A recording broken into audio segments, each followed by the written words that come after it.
تو بالا بگیر من تحملم. سلام آقای محمدی. محمودی هم خانم، وقتت بخیر باشه. محمودی خوب هستی؟ روزتون بخیر. شبتون بخیر. آقای محمودی من گفتم خدمتتون من با شهر جاهد خب اجازه بدید خانم. بعد بدونه بریم جلو. من چند تا نکته رو بگم. من صدای شما رو اجازه دارم ضبط کنم؟ 100%. خب این نکته اول. نکته دوم، از اونجایی که میخوایم خیلی کاملا شفاف و درست باشه، من تمام نفراتی که اومدن گفتن که من همبندی بودم، خواهرشم، دختر خالشم، همسایشم، ازشون خواستم که نه برای منم حالا مدلای خودمو دارم برای اثبات، برای مخاطبی که قرار این صدا رو بشنوه، شما چجوری میتونی اثبات بکنی که همبندی بودی؟ من با دادن کد ملی شما میخواد بزنید تو سابقه رو در بیارین ببینیم. من حتی با اون خانم فاطمه هم هستش که برای دخترش نگیریده باشید تو اینستا که ادامش کردم. برای با ایشون هم همبندی. خب من چند تا سوال بپرسم. بله. خب شما زمانی حد فاصله چه زمانی با خانم جاهد هم بندی و هم تو زندان بودین؟ ببین دقیقاً درست سالش بگم بین قبل از من برای اعدام شهلا اونجا نبودم، آزاد شده بودم. خب قبل از اعدام شهلا مسئول فروشگاهمون بود. فروشگاهمون توی سالن بزرگمون بود که انتهای سالن بود. خب همین رو میخوام ازتون بپرسم. ببینید میخوام ببینم مثلا شما حد فاصله 82 83 تا چند زندان بود؟ چه سال؟ من شهلا رو یه بار توی اولین بار شهلا رو توی بازداشتگاه آقای شاپور دیدم. به شهلا قربونت بشم، به شهلا میرسیم. خب شما اول به من بگو که چه سالی وارد زندان شد؟ چه سالی گرفتنت؟ با ورودی شهلا. یعنی 81 82 بعد آخرین سابقه 2 ماه قبل از اعدام شهلا. یعنی شما از 81 تا حدوداً 89 زندان بودی؟ من زندان نبودم، نه یه بار آزاد شدم. من متعدد رفتم 4 باری رفتم تو اون سالا رو. خب تا 89. خب شما کد ملی تو به من بگو عزیزم. 2066. خب حالا من ازت یه خواهشی میخوام بکنم. من سوالا رو اول از شما میپرسم، شما جواب سوالا رو که دادی بعدش من به شما هر چقدر که خواستی تایم میدم. خب هر موضوع نگفته یا هر چیزی که اصلا خودت دوست داری بگی رو بگو. خوبه؟ الو؟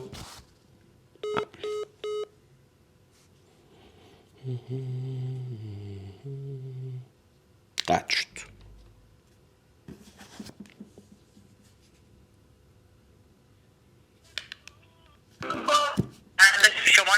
نه ایراد نداره. شنیدین تا کجا گفتم؟ تا فهمیدین که چند تا سوال میپرسم. آره من چند تا سوال از شما میپرسم. شما اول لطف به من بکنید از اونجایی که توی بحث ساخت برنامه این شکلی ما باید زمان رو هم در نظر بگیریم، اول پاسخ این سوالا رو بدید خیلی مستقیم و شفاف و بعدش هر موضوعی که خودت دوست داری راجبش صحبت بکنی رو 1 ساعت هم اگر خواستی صحبت بکنی من با گوش جان به صحبتات گوش میکنم.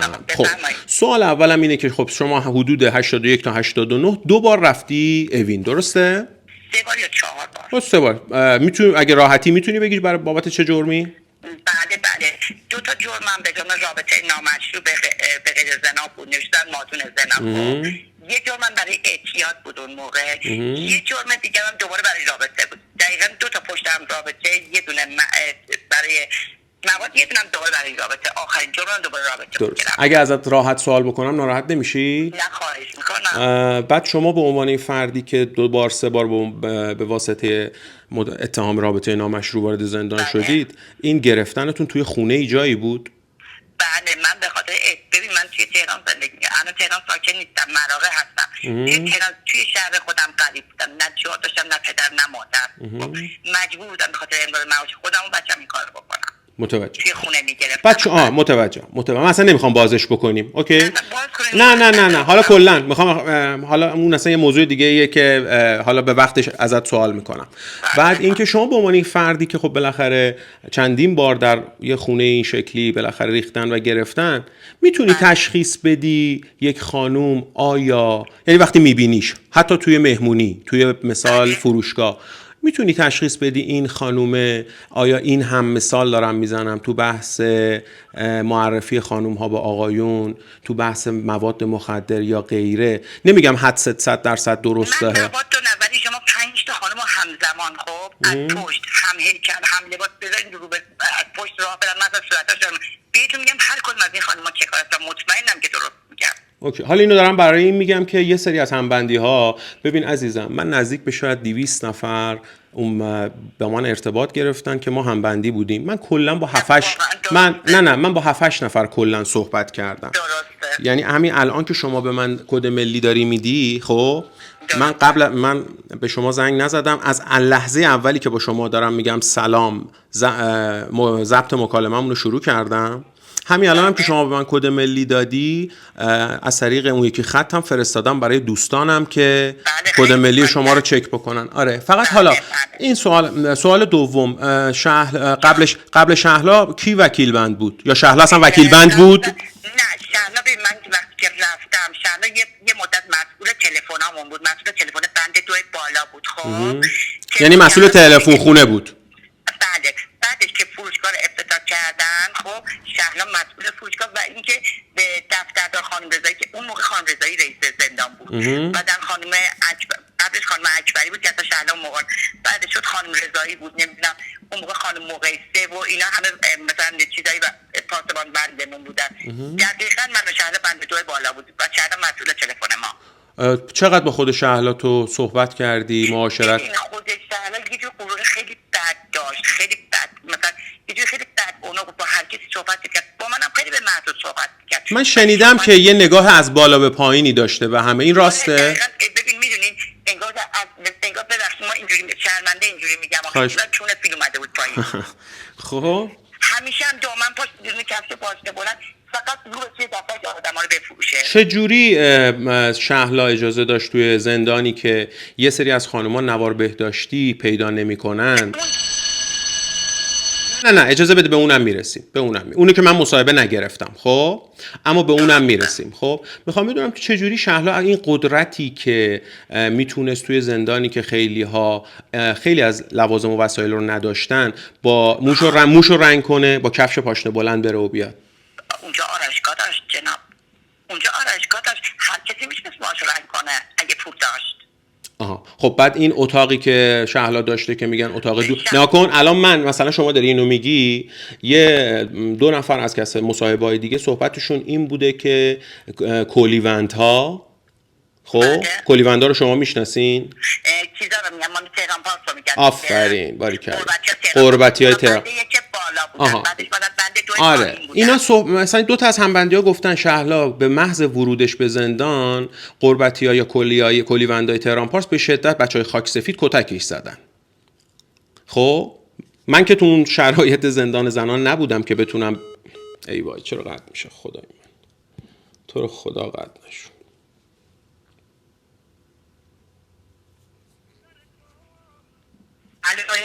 آره ایراد نداره. میخوام اینو بگم من که نبودم.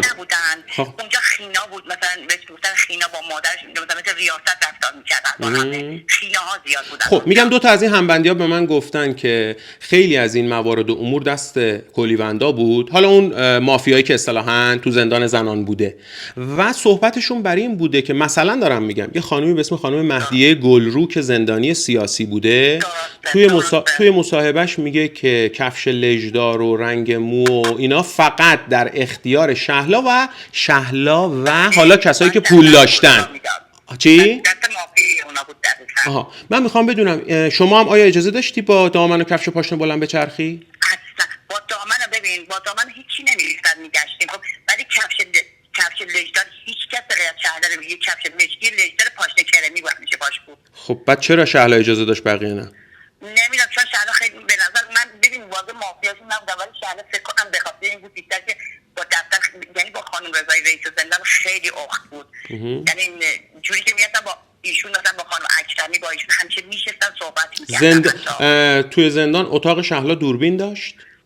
اتاق شهلا الان اصلا اتاق اتوبی نداشتن. نه خب همین دیگه. ببین من مواردی که میگم جزو مواردیه که مثلا مطرح شده که اتاق خصوصی اتاق خصوصی داشته، اتاقش یخچال، اتاق یک بعده، اتاق شهلا بود. خب از قتلیامون هم جدا بود، چون اتاق قتلی اتاق 5 بود، یه مدت بنده یک پایین بود، بعد جا بودن بنده 2 بالا، بعد شهلا اتاقش جدا بود. خب یعنی شهلا اتاق خصوصی داشت. آره اتاق خصوصی داشت. نقل اتاق اون آفریقایی‌ها گرفته بودن. اون آفریقایی‌ها رو بر چی گرفته بودن؟ به جرم انگار مورفین وارد ایران می‌کردن، شکماشون شکافته بودن، اونا درآورده بودن. خب سوال مهم دوم، یه سری از همبندی‌ها میگن اگر فردی که انباری کرده بوده می‌خواسته مواد بیاره رو میدادن دست شهلا. دقیقاً. خب. هر کسی دلش می‌خواست رد خینه‌ها زیاد می‌آوردن. خب. هر کسی دلش می‌خواست رد. دقیق به من بگو که فردی که می‌خواسته مواد وارد بکنه رو چرا دست شهلا میدادن؟ و شهلا از لحظه‌ای که اون خانم رو تحویل می‌گرفت چی کار می‌کرد؟ ببینید نیا کن دست شهلا چون خانم رضایی بیشتر از همه به شهلا فقط اعتماد داشت. خب فقط شهلا ثابت شده بود از خانم رضایی، ولی بازم خانم رضایی نمیشه شهلا هر چی رو می‌خواد این قربتی رو رد می‌کرد، ولی از اونایی که مثلا قربتی نبودن رد نمی‌کرد چون زورش به قربتی هم نمی‌کردی. می‌دونه که قربتی ها مثل یه دختر اونجا بود کشته بودنش، مثل اون می‌کشن که یه کاری کنه. کی رو کشته بودن؟ اسمش یادته؟ اسمش درست یادم نازنین بود اسمش. بله حتی رفته بود زندان یه بار بخاطر دعوایی شاید دیگه این دختر رو دادن زندان نمیدونم برگشت، بعدا دوباره برگردن که متاسفانه کشته بودنش، گفت بودن خودش مرده. خب در رابطه با این که وقتی که یه دعوایی توی بند زنان یا مخصوصا بند جوانان میشد شهلا ورود میکرد، زندانیا اصطلاحاً غلاف میکردن و یه قدرت و حالا احترام یا اعتباری داشت. خب شما ببین مال بند یکی اتاق جوانان بعد 6 هفته بند یکی پایین بود. خب یعنی اونجا مثلا بچه‌ها خیلی شلوغ می‌کرد، وقتی که شهلا میاد اونجا داد می‌کشید بچه‌ها ساکت، باز یه سری رو خیلی دوست داشت، دختران خیلی خوشگل و تو خیلی دوست داشت بعضیاشونا، ولی مثلا خیلی واقعا بین زندانیا فرق داشت. مثلا چیزای خوراکی که می آورد واسه فروشگاه اونایی که دوست داشت واسهشون میذاشت کنار، ما دوستان پالیسای پدرم در میومد، یا وقتی که مسئول تلفن بود همیشه یه گوشی دست از این گوشی دست خودش بود روی صندلی میشد و شروع کرد با ناصر حرف زدن. حالا اجازه بده شما کجا میدونی با ناصر صحبت میکرد؟ از کجا می‌رفتی داشت التماس می‌کرد ناصر جان یه لحظه گوش کن خواهش می‌کنم، تو رو خدا یه لحظه گوش کن. این تلفنش قطع می‌کرد، این دوباره به اشک چشم زنگ می‌زد. یعنی با تلفنشو قطع می‌کرد. یعنی شما با این حرفت داری میگی که ایشون محمد خانی تمایلی به حرف زدن نداشت؟ احساس می‌کرد نه اولا خیلی داشت، آخر سر یه بار حکم شهلا اومد اعدام. خب اینو من دقیقاً یادمه چون مثلا بچهای قتلی میگفتن و خبرشون را چون 2-3 دفعه هم شهلا رو تا سویت یعنی تا بردن و دوباره برگشت دیگه. بله دیگه میگن ناصر بچه‌ها میگفتن این خبر از قتلی‌ها که هیچ وقت دروغ نمیگفتن شنیدم. خب میگفتن که ناصر خب بچه‌ها شده شهلا تو گردن بگی موقعی که بخوان اعدامت کنن خب من اونجا گردن میگیرم تو رو میارمت پایین و همه مطمئن بودیم. البته این عذرخواهی میکنم این موضوعی که شما دارید میگید جزو همون مواردیه که حالا چه راست چه دروغ خیلی مطرح شده که ناصر به واسطه اعتیادش خمار میشه تو بازداشتگاه و میگه که تو گردن بگیر و شهلا عملا خودشم یه جاهایی به این موضوع اشاره کرده. خب آره. میدونم، نه میخوام بگم که اینکه تو گردن بگیر بعد من رضایت میگیرم جزو مواردیه که آیا از زبان خود شهلا کسی شنیده؟ نه یعنی ما شما چرا شنیده؟ کی شنیده؟ ببین یکی از اتاقیای خود یکی که اومده به شما گفته شما با گوش خودت شنیدی؟ کسای دیگه گفته بودن نه ولی این که به ناصر التماس میکرد پشت تلفن ناصر محل نمیذاشت اون آخر سره که دیگه حکمش اومده بود یه قطعی بود. خب یه آخرین نوبتش بود که برده بودنش، من نبودم اونجا چنان التماس بشه چون میگم وقتی گفتم ببین خانم جای تو خدا نوبت من میخوام زنگ بزنم همچین زد چیزی من هول داد عقب ولی گفتم مگه شعور ندارم تلفن میزنم. و نکته بعدی اینه که یکی از همبندی‌ها صحبت از این میکنه که شهلا هر حرفی که تو زندان زده مال چند ماه اول ورودش بوده و بعد از اون خیلی تودار میشه و صحبتی اصلا شهلا با کسی حرف نمیزد، اصلا با کسی حرف نمیزد، مگر که با خانم رضایی یا مثلا میگم با این افسر نگهبانامون خانم حمیدی بود اینا بود، با اونا حرف میزد. و نکته بعدی که وجود داره اینه که این مواردی که حالا شما دارید میگید، چون میگم صحبت خیلی نمی‌کرده، یک جایی یکی از افرادی که ببین، یکی از خوشحالی‌های من اینه که توی مصاحبه‌هایی که دارم میگیرم توی این 7-8 نفر 2 الی 3 نفر با شهامت کامل مثل حضرت عالی اسم و کد ملیشون رو هم دادن. ما تابع بله میخوام اینو بگم ولی تا به امروز تمام مصاحبه هایی که اتفاق افتاده اینه که یا صدای فرد رو عوض کردن یا فرد اسمش رو نگفته. خب پس این به حرف حضرت عالی و کاری که من دارم میکنم اعتبار بیشتری میده. ما برای اینکه بتونیم این اعتبار رو حفظ بکنیم، من دوست دارم اونی که با چشم خودت و با گوش خودت شنیدی رو بگی.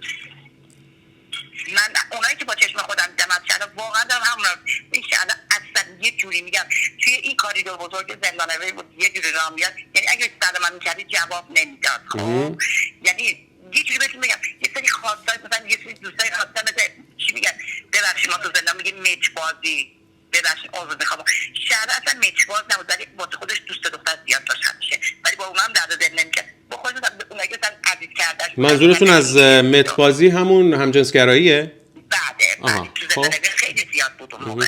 آخه یکی از نکته‌هایی که تو بحث دیلدویی که گفتم مطرح میشه اینه که به واسطه مسئول فروشگاه بودنش و این که خیلی چیز می آورده داخل برای بحث همون ای خدا جوانان. اوکی میخوام بگم منم روایت میکنم، منم نمیگم بوده یا نبوده. خب میخوام بگم تو اون بند جوانان 2 تا موضوع مطرح میشه، یکی همین بحث ارتباط همجنسگرایانه‌ای که بوده، 2 بحث معرفی دخترایی که زیبارو بودن به آقایون توسط شهلا. آره واقعا این کارو میکرد.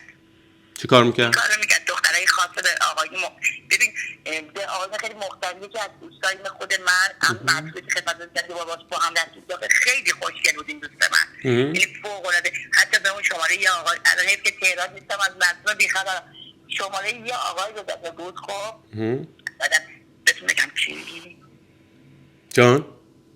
اسمشو بگم؟ اسم شما بگید، اگر که موضوعی بود من روش بوق میذارم. ببینید باورتون میشه دوست من افتاده بود کل مدیریت کجاست؟ پیش کی؟ آها بچم خود منم باش رفتم. شما میخواید باور کن نه حتی ولی نمیخوام استیکت خب حالا برای اینکه اسم فردی که گفتی رو من روش بوق میذارم. خب فقط یعنی شهلا جاهد دوست شما به عنوان خانم خوشگل رو که اسمش نسرین بوده، معصومه ببخشید، معرفی کرد به یک آقای فوتبالیستی که شما اسمشو گفتی. بله و شما هم باهاش رفتین. من دوستم تنها میترسید بره، منم با خودش برد. خب رفتیم تو خونه، ایشون هم با یه دوستشون بودن. خب طبقه 3 یا آپارتمان تو پل مدیریت. بله بعدن رفتیم تو خونه‌ش، بگم همه چیزو واضح دیگه، عذر میخوام اگه ازش بیاد. نه اوکی، شما بفرمایید، من هر جایی که مشکلی باشه رو با اجازه شما روش بوق میذارم. زنده باشید آقا. بعد نگاه رفتیم اونجا نشستیم پاسور بازی کردیم 4 نفره. من با مثلا روبروی هم رقیب بودن، دوست یار بودن، منم با دوست ایشون. خب بعدا گفتم هر کس که باختش باید ببخشید با باختنش روی زمین بنویسه اوتستن و این نتیجه دوستم معصومه شد که نوشتن 4 بک بازی کردی ما رو فرستاد اونجا. بعد از صبح که داشت اومدیم خود اون موقع دقیقا 700 تومن گذاشت یه پاکت دوست من صبح داشت. چه سالی؟ دقیقا بهتون بگم 83 یا 84 بود. یعنی تو اون مرحله که شما یه بار اومدی بیرون دوباره بعدش؟ آره گفتم دفعه اول با دوستم معصومه رابطه رفتیم تو دقیقا یعنی من موندم مثلا دفعه بعد من گرفتم شهادت رفتم پیش شهادت یا که شهادت مثلا رفتیم اشتباه درمده هیچ من صحبت من طور نمیشتفتم من پس زد دستی که میدونستم با دوستم رفتیم با دوستم. معصومه چند سالش بود؟ معصومه حدود 19 سالش بود موقع، ولی فوق العاده خوش استایل.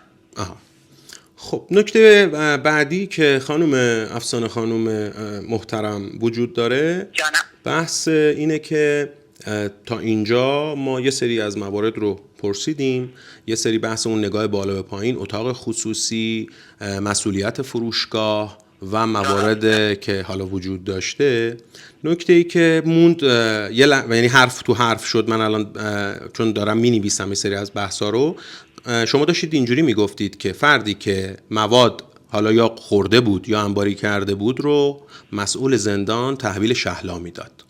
خانم رضایی رئیس زندان. خب بعد اینو به من بگو چی کار میکرد؟ خب بعد چی کار میکرد؟ میگفتش که مثلا با شهدا مثلا حالا بعد از اون که پاس نداشت دادم با تحویل شهدا میداد، شهدا نمیبود پایین بهش یه ذره آب و ریخا بودم یا تاک درست میکرد که بطری. خب اینجا اون خانم میخورد که بیرون روی بگیره، بعدم بیرون روی میگست نمیداشت، در حتی دستشویی هم ببنده، اون گوشه دستشویی باید دستشویی کنی. این که گفتن تو سبد دستشویی میکرده، این کارو میکرد باهاش. این که میگن تو سبد فرد دستشویی میکرده، بعد دستکش شهلا دستش میکرده میشسته. نه تو سبد نبود. گوشه دستشویی، نه گوشه. مثلا به روش‌فنگ دستشویی بشه، قبل از دستشویی یه روشویی هست دیگه، درست؟ بعد موادی که به دست می آورد رو برای خودش هم بخشیشو برمی‌داشت. ببین بخشیشو برمی‌داشت، اونایی که پارتی کلوف بودن و میفرستاد میرفتن، خب مثلا برای مثلا قربتیای تهران پاس بود، برای اونا رو میداد. ولی کسی دیگه اگه هر کسی بود که قربتی‌ها مثلا انبار می‌کرد میورد، اونا رو لو میداد. گفت من اونا رو نمی‌تونم بفرستم چون قربتی نیست، شما قربتی‌ها دهنتون سفته، این یکی مثلا دهنش شله. آخه یه چون صحبت از این شده که یکی از موارد پول در آوردن شهلا این بوده که اگه مثلا 50 گرم مواد به دست می آورده 20 گرمشو برمی داشته، 30 گرمشو تحویل. اینو از خود قربتی ها میگه، من از اون یدمش بیخبرم، ولی اینو مطمئنم میدونی چی کار. نه میخوام ببینم راه درآمدزایی داشت. خب پول در می آورد شهلا اونجا، یعنی شهلا مثل جنتلمن اونجا زندگی می‌کرد. چجوری؟ خب الان این پول در آوردن از چه راهی بوده؟ ببین من یه کار یا این معرفی که الان شما گفتید دوست شما با شما رفتید پیش یه فوتبالیست خیلی معروف، بله قرار شد اسمشو نگید دیگه. آها ببخشید. آره ایراد نداره، البوق میذاریم دوباره، ایراد نداره. فقط نکته اینجاست که خب شهلا چی گیرش می اومد بابت این معرفی؟ شهلا خدمتش پول استاد از بیرون. آها. ما اون موقع مثلا یه سری کارتای چیز داشتیم، کارتای زندانی داشتیم، احتمالاً به حساب اونجا من اونو خبر ندارم، ولی خب احتمالاً چون سر میکرد که دوست خود من معصومه بود فقط که من با من نصفش کرد که من باش شب تا صبح رفته بودم. بعد این موضوعی که زندان اوین خب بند موادیا، بند قتلیا و مالیا نزدیک هم دیگه بوده. خب اتاق مالی با قتلیا پشت هم بودن. نه منظورم حالا میخوام بگم که یه سری از دوستان شما یعنی هم بندی های زندان گفتن که خب زندان شرایط معماریش خیلی متفاوت بود تا وقتی که محمد خردادیان دستگیر شد و محمد خردادیان یه پولی تزریق میکنه به زندان اوین و با اون پوله میان یه سری تعمیرات و نقاشی و دیوار. نبودید. اوکی. حالا میخوام ببینم شما که قتل انجام نداده بودی ولی شهلا رو میدیدی؟ نه شهلا رو اصلا شهلا نه. جالب اینه من بنده یکی پایین بودم. چون خیلی ها میگن که اون که قتلی بوده، مواد مخدریه یا مالیه بندشون جدا بوده. همیشه از قتلیا جدا بودن. بله نگاه کن مواد یا اون که ما تهران پاس بودن، خب همه بند دو پایین بودن. خب ما یه مدت مشاهده قبل از جابجایی بندامون بند یکی پایین بودیم، شهلا اتاق 2 بود، ما یه قاطی عموم بود، خودش بعدش از اتاق 1. بعد از گرفتی بند 2 بازم ما بند 2 بالا بودیم، ولی چون همه مستقیما از یه فروشگاه خرید می‌کردیم همه چیز شهلا رو میدن و شهلا هر جا دلش می‌خواست می‌تونه تو هر اتاقی دلش می‌خواست می‌شد، هر بندی دلش می‌خواست بره اونجا مثلا بشینه صحبت کنه، شب بمونه حتی با اونا. شهلا خیلی راحت بود، انگار خونه باباش بود اونجا. بعد اینکه شما میگی که همجنس باز نبود ولی دوست دختر داشت یعنی چی؟ آره نمیدونم یه چیز گرایش داشت به خانم‌ها، مثلا به خاطر اینکه مثلا برفرض مثل معصومه ما به جایی اونا نمیدونم ولی خیلی با دختر خیلی خاص و جوان و خیلی یعنی یه چیز تیپ بالا میگشت همیشه اونجا. به غیر از بحث مالی باز یه سری عنوان کردن که این خانم‌های زیبارویی که ایشون معرفی می‌کرده میتونستن مرخصی‌های زندان رو به راه. بله. خب اینو شما چیزی حتی به یه سریش من پیغام برای محمد میفرستن، ناصر میفرسته با یه بار یه دختر دوباره برای بهش گفته بود که انگار ناصر دعوا کرده بود، چون اصلا چی کاری که اومد دنبال کار شهلا یکی دو تا از دوستان و خانواده هاشون فرستادن از زندان، اصلا خانمای زیبا بود که برن مثلا برای رضایت یا برای رابطه. فقط تلفنامو جواب بده. التماس میگه ناصر تلفنای منو جواب بده. آخه میدونی این که میگی تلفنامو جواب، این که میگی تلفنامو شاپورم دیدمش. الان اونم ازت میپرسم. این که میگی که تلفنامو جواب بده، میدونی چیز عجیبه؟ یه سری‌ها میگن که یک ساعت شبا وقتی خاموشی میشد شهلا خب اگر ناصر جوابشو نمیداده، این یه ساعت پشت تلفن بودن و آواز خوندنه چی بوده؟ اگر جواب میداده ناصر همدلی اون آخر سریا، خب فقط به نظر من چون سابقه سومی که دیدم رفتم دوباره تو اون موقع ناصر خیلی با این مهربان شده، فقط به خاطر این گردن بگیره. انگار ببین اصلا شهر یه جوری منگ دیدن، ما قشنگ میدونستیم شهر کی خوشحاله. از دادگاه می‌اومد در فوتبال باز می‌کرد، با همه مهربان بود، هیچ کاری با ما نداشت، یعنی شهر خیلی خوشحال برگشت. یعنی با ناصر حرف زد، وای به روز که ناصر توی دادگاه با این دعوا می‌کرد و پدر ما رو در می‌آورد. تو فروشگاه شما چون چندین بار متاسفانه زندان رفتین، مدتی که زمانی که شهلا مدیر فروشگاه میشه، آیا تفاوتی تو اجناس فروشگاه بود؟ که مثلا بگیم که از این قدرتی که شما و یه سریای دیگه میگید استفاده میکرد برای اینکه یه جنسی رو بیاره که مدیر فروشگاه‌های قبلی نمیتونستن. توی زندان اون موقع عکس اصلا ممنوع بود. خب ولی شهلا با قدرت این همون قربتی ها یه سری عکس رو خیلی خوشبو می آورد، یه سری ولی به هر کسی نمیداد، به ما بدبخت بیچاره‌ها نمیدادن که پول میداد. گفت نه اینا سفارشیه، سفارشی برای خیلی چیز می آورد، برای چیزای خاص و خیلی خوب. بهترین میوه، بهترین کیفیت غذاهای سفارشی که نمیتونه سفارش بده. آره این که اصلا غذا رو کلا همه وعداش از بیرون می اومده و اینا دیگه حالت موضوعات خیلی قابل اهمیتی هم نیست. آره چون هر کسی که یه خورده از زندان مطلع باشه میدونه که همین الان هم کسی تو زندان پول داشته باشه میتونه همه وعده‌های غذاییشو از بیرون سفارش بده. 100% بله میتونه وعده‌های غذاییشو، ولی اینکه چجوری یعنی غذای خیلی خوب نه برای خودش تنها، برای یه سری آدم‌ها، یه سری براش میآوردن دوستایی که خیلی خوشگل بودن تو زندان، خیلی کاربرد داشتن واسه شهلا. و دختره نبودن که فقیر بیچاره باشن. شما زمان اعدام دیگه زندان نبودی؟ زمان اعدام فاطمه من بودم. درست. فاطمه منظورتون فاطمه که درست کردن اون خانم که تازگی دوباره پروندهشو باز میکنن که میگه که من شوهرم قطع کرد تو ایستگاه اتوبوس، تو ماشین اتوبوس گذاشته بود. خدمت به خاطر تجاوز به اینو دخترش. متوجه شدم. اینی که شالا دارم میپرسم زمان اعدام، چون دوباره روایت این که یه سریا شیرینی پخش کردن کل کشیدن بعد اعدام وجود داره، میگم هیچ کس از اعدام شهلا ناراحت نشد، هیچ وقت هیچ کس، حتی خود من وقتی بیرون شدم شهلا اعدام کرد، چون شهلا خیلی به محبت میکرد تو زندان. بد کردنه همون استفاده از قدرت و آدم فروشی و اینا، یعنی دقیقاً ببین یعنی یک کارایی میکرد با ما، یعنی چشم ما رو خون میاد. خب ما همه زندانی بودیم، باید هم دست ولی شهرات درکمون نمیکرد که تازه میاد یه جوری یه بار زیرا به من زد، نمیدونم چی رفته بود، من از زیر بارون 1 ساعت این سر پا نگه داشتم. وکیل بند کی بود اون موقع؟ اون موقع وکیل بند چیز دختر خینا بود، اسمش یاد همین الان گفتم واسه چی خینا بود، دختر خودش و مادرش با هم زندان بودن. ژاله سکینه خینا بله از تهران پارسیا بود. آخه یه ژاله نامی هم ژاله بله ژاله گداز رو میگی؟ ژاله گداز من فامیلیش رو صادقانه نمیدونم. خانم گداز هستن که با اون موقع بزرگترین اختلاسی بود.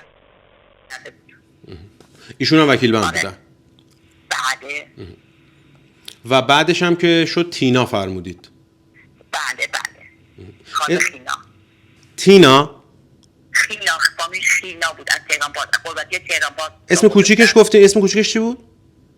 خود درست یادم نمیاد ولی فکر کنم سکینه خینا بود، یا خودش سکینه بود یا مادرش خینا بود. اتاق شیشه بنده 2 پایین بودن با مادرش. درست. خیلی عالی و ممنونم از شما به خاطر اطلاعاتی که گفتین و امیدوارم که من حالا دوست ندارم که اینجوری به خیلی شفاف، ولی چون امیدوارم که هیچ وقت دیگه پاتون به زندان نرسه و همیشه چون زندانی که همه حسد میکنن چی میخورن؟ خیلی اذیت میشه آدم. ببین درست زندان خیلی رفاه داره، خیلی رفاه توش داره، ولی یه چیز بزرگی داره توش. ببین دق کردن آدم عزیزترین کساش انگار لذت میده. حالا اینو گفتی بحث دق کردن رو گفتی، غروبای زندان شهلا آواز میگن میخوند. آره خیلی خوش صدا بود شهلا، همچنان پشت یک دیوار سنگی رو میخوند. پشت دیوار سنگی. حالا یکی از همبندیا گفته که از آن شبی که رفتی رو خیلی میخوند. ببین من این توی حیاط چون عمومی میدیدم از بغل کنج دیوار میشه، خب ما همه بچه‌ها جمع می‌شدن دور، بعد پشت یک دیوار سنگی من آره ناصر رو خیلی مثلا یه دشت چون قشنگم اسم می‌برد ناصر برای تو میخونم از ترینم همیشه اسم دقیقاً چسیده به اتاقای پایین دنده پایین میخوندیم آهنگا رو. و یه نکته میخوام ازتون افسانه خانم بپرسم که من به شدت استقبال میکنم که اگر شما تهران تشریف آوردین در رابطه با اصلا موضوع شهلا به کنار، در رابطه با بحث زندان شاید چند سالی باشه که چه بخش آقایون چه خانوم ها من دارم موارد و مطالب مختلف آره نه مطالب آره مطالب هنوزم دولت داره بهم ظلم میکنه. بچه‌ی منو به خاطر زندانی بودن اصلا می‌خواستم بدم بهزیستی. درست. ظلمای من از این زندانا کشیدم. اینو میخوام بگم که موارد و مطالبی نوشتم که یک مستند در رابطه با بحث زندان بسازم. اگر تهران تشریف آوردید من خوشحال میشم که حضرت عالی رو از نزدیک تو دفتر خودم میزبان تو. یعنی واقعا زندان می‌خواد از هر شهری زندانش می‌خواد. من نگاه کنم زندان تهران، زندان شهرسوار، زندان مراغه، همین شهری که هستم اجحاف‌های زندان رو بیا من به شما بگم چه کارایی سرم اومده توی زندان. حالا با همه این موارد یه سوال صادقانه بپرسم، خودت رو توی این زندانی شدن ها مقصر میدونی؟ زندانی شدن هم بله، ولی به اینکه 4 سال تهمت زندانی به دروغ توی شهرسوار کشیدن، تهمت ببین 200 میلیون جرم زدن نکرده من ندادم. نه میدونم، میخوام بگم حالا به غیر از این یه مورد تو مابقی من حتی از پادرستان اومدم بیرون. میخوام بگم تو این به غیر از این یه مورد تو مابقی دفعاتی که زندانی شدی خودت رو مقصر میدونی؟ همه‌شو به غیر از یک بارش الکی بگن تهمت. نه میدونی چرا اینو میگم؟ چون همین که تو از مثلا دارم 5 باری که دستگیر شدی آفرین درود به شرفت، همین به حرفایی که داری میزنی اعتبار میده. چون اگر بگی که نه منو 5 بار گرفتن هیچ بارشو مقصر من 26 بار ببین حقم بوده گرفتن، یک بارش حقم نبوده. من دارم خودم بشم یعنی یک بار تو این همه زندانی بودم یک بار حق من نبوده برم زندان فقط.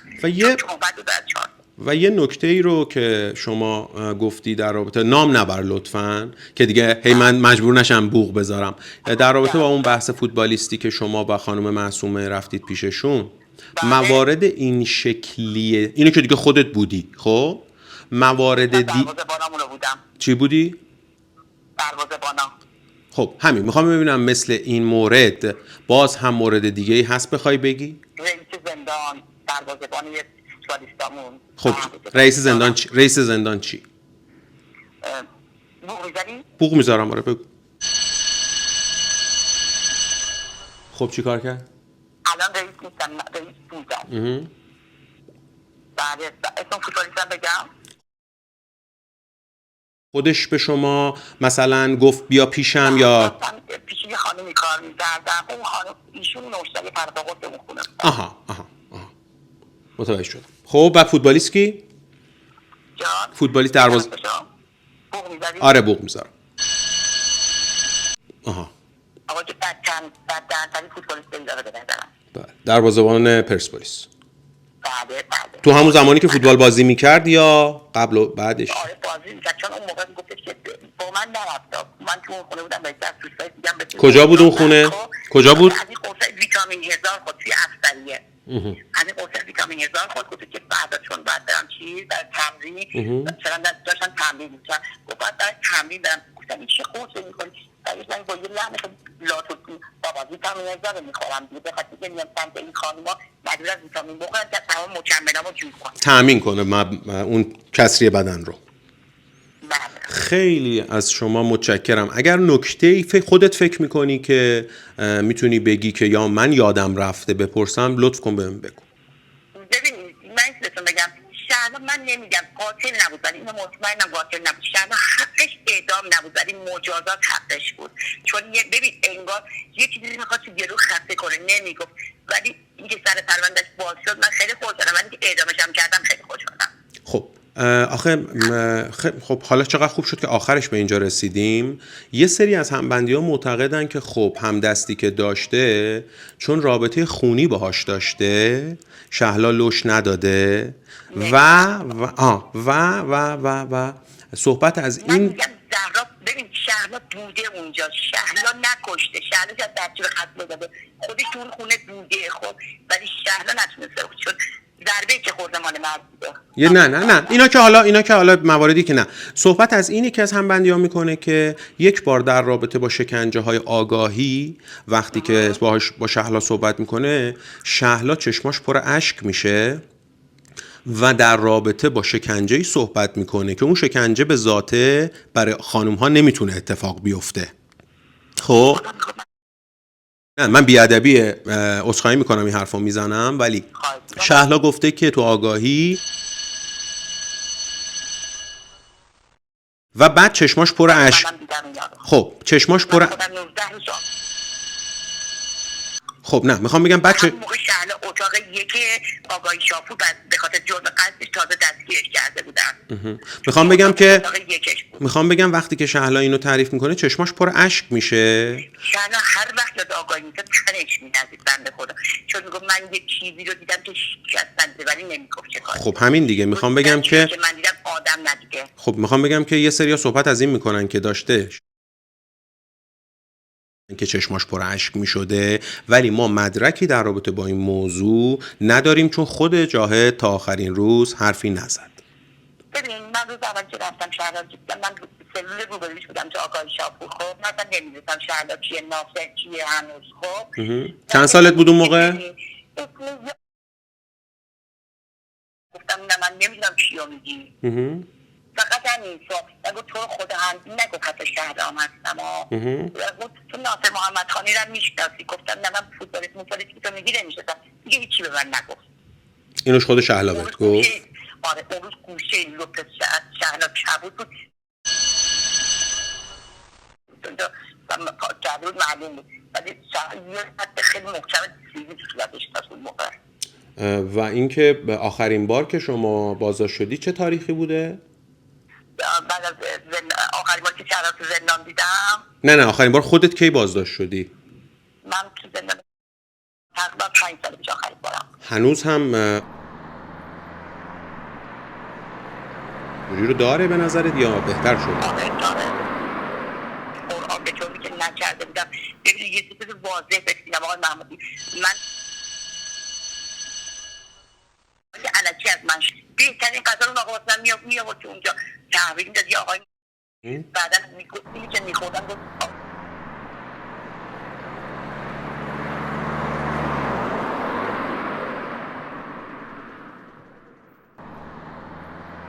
و اینکه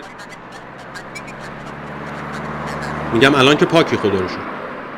الان نه الان پاکی نیستم. انشالله که هرچه زودتر این پاکی هم برات اتفاق بیفته عزیزم. ولی هنوز مورد ظلم دولت هستم، اینو یادتون باشه. یه چیزی دارم که من هنوز مورد ظلم دولتم. تازه بچه‌م از بهدیسی آوردم به خاطر دولت از من گرفته بود، نه به خاطر اعتیادم، به خاطر اینکه رسوا کردم که خانم بازی میکنه. به من از دختر 13 سالم پیشنهاد 2 میلیون پول داد که دختر 13 سالمو براش ببرم. رفتن اینو به آقای به خود بلایی سر من آوردن. بچه من تازه به قرآن 1 ماه هست تونستم بچه‌مو بگیرم. به خاطر اینکه چرا دست اونو رو کردی؟ برای همینه که میگم اگر که تهران تشریف آوردی خوشحال میشم که در رابطه با این موارد حتما صحبت بکنی. عزیزی خیلی متشکرم ازت و این که به عنوان یک دوست اگر که هر زمان فکر کردی که من کاری میتونم برات انجام بدم بابت لطف و معرفت و مواردی که راجبش صحبت کردی، چون من یه اعتقادی دارم فارغ از این اسمی که دادی و شما کار کد ملی و اینها، وقتی یه آدمی یه چیزی رو راست میگه آدم دلش میگه، یعنی بهش گواهی میده که این آدم داره راست میگه. همون جوری که 190 نفر دیگه حدوداً اومدن گفتن ما هم بندی بودیم، نمیدونم همسایه بودیم فلان بودیم و اصلا من یا با شون صحبت نکردم یا تو همون بدو شروع صحبت برام مشخص شد که اینها دارن دروغ میگن و اصلا نه از این مطالب رو استفاده کردم، نه اینکه صحبتامون 40 دقیقه مثل الان طول کشید و خیلی زود. نه میدونم من که دارم حالا تایید میکنم. خیلی هم عالی، من ازت ممنونم. فکر نمی کنم نکته جا افتاده باشه به غیر از همین نکته آخری که پرسیدم که آیا فکر میکنی یا اطلاعاتی در رابطه با این که شکنجه کردن که نشنیدی؟ اوکی. خیلی ممنونم ازت. میخوام من یه لایو آره حتما تو همین شماره‌ای که بهت دادم، خب هم تلگرام داره هم واتساپ داره، هر جوری که دوست داشتی بفرست، من در خدمت. باشه عزیزم، باشه. خیلی متشکرم. همچنین عزیزم، موفق باش. مرسی از تو، متشکرم. خواهش میکنم. خدا نگهدار. خب چقدر این 40 دقیقه رو 41 دقیقه رو میتونم بذارم نمیدونم، چون یه سری از اسامی و یه سری از حرفایی که زده شد واقعا میتونه تبعات بدی رو داشته باشه، حتی برای خود این خانمی که تماس گرفتن. حالا ایشون خیلی مردانه، حالا مردانه که میگم جنسیتی نه ها، خیلی یعنی با دل و جیگر و راحت صحبت کردن، اما چون میتونه براشون تبعات داشته باشه، من بخشی رو مجبورم بوق بذارم، بخشی رو مجبورم کات بکنم. بریم این رو هم کنار مابقی اسناد و موارد بذاریم.